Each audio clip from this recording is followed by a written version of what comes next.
Most people fail in life, not because they aim too high and miss. Most people fail in life because they aim too low and hit.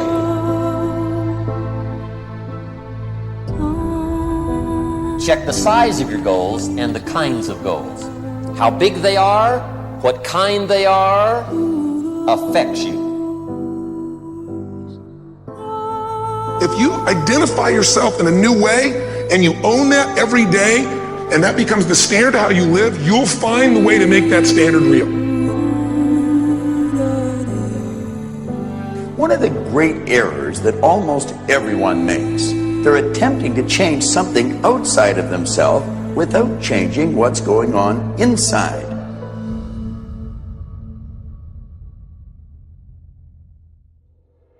What we do and what we accomplish in life is only a tip of the iceberg of what's possible for us.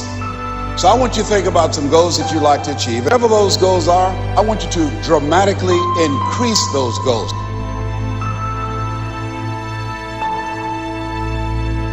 Your goals are affecting you, whatever they are. Your goals affect your handshake. Your goals affect your attitude, personality. Your goals affect the way you walk, the way you talk, the way you dress.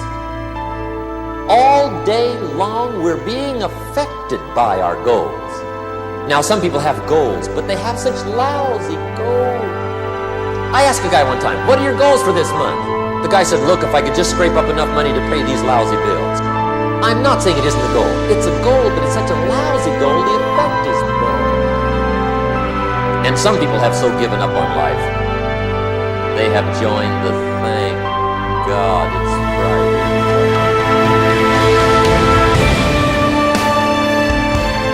I mean, really, how many years ago did you come up with what you could and couldn't do in your life? How many years ago? Most people, if they really look at how they're living their life today, it's based on a set of standards, a set of beliefs that they made choices about 10, 20, 30 or more years ago. I mean, very often we made decisions in our youth or very young about what to believe, about what we were capable of, about who we are as a person, and that becomes the glass ceiling, if you will, that controls us.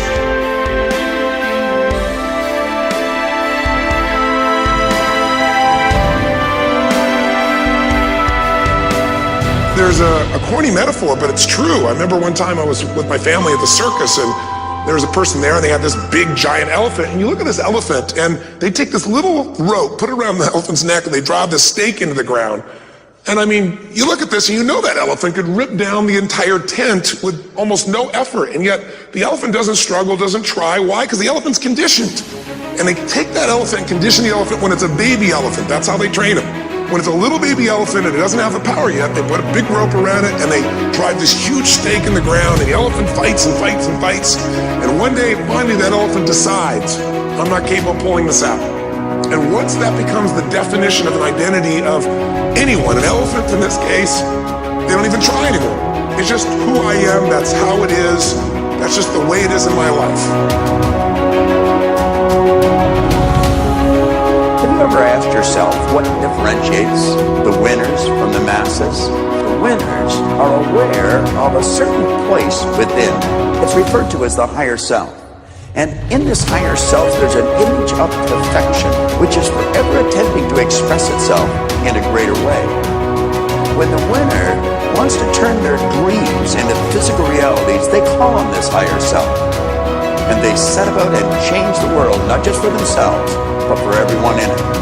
As a matter of fact, you and I are just like them. The only difference is our perception of ourselves, how we see ourselves, our awareness of this higher place, this higher self within, and perhaps in the results we're getting. Whatever people have their identity attached to, they live. We live who we believe we are. That's just how it works. It's just kind of like, I'll give you an example. Look at your physical body. Your physical body today is an absolute reflection of only one thing. Not your goals, not your desires, but your standards. The identity you have for yourself. If your standard is you're an athlete, then there's a certain amount of strength, a muscle tone, and energy that's available in your body on a regular basis because that's who you are. And so you do whatever's necessary to maintain that identity. Again, the strongest force in the human personality is this need to stay consistent with how we define ourselves. Because if you don't know who you are, you wouldn't know how to act. Once you lock in on that identity, your brain finds a way to keep you there. If you say, man, I'm overweight, I've always been overweight, I'm big boned, and that's the story you got, then you're gonna always find a way to get back there. That's your settling point. That's your identity. That's where things lock in. If you're wondering what kind of a self-image you have, it's not difficult to figure it out. All it's required is for you to take a look at the various aspects of your life. Take a look at the results you're getting, possibly your relationships, your income, the position you hold at work, the type of business that you're operating with. Take a look at your own personal appearance. These are all the results. They're the outer expression of the inner image. Now, as we alter this inner image, everything outside begins to change.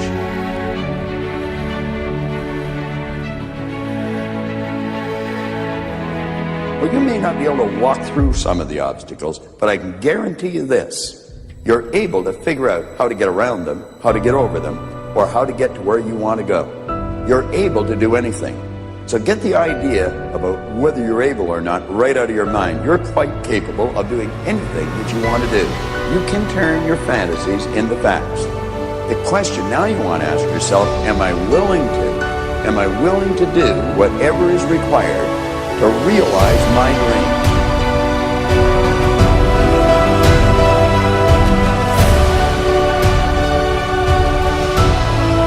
See, this is the only life you got. So you don't want to squander it doing something you don't want to do, feeling you can't do any better. You can do better. You should do better. You deserve to do better. You're entitled to that. That is your right to do better. So resolve that within yourself. Make it something in your life that you just won't compromise on.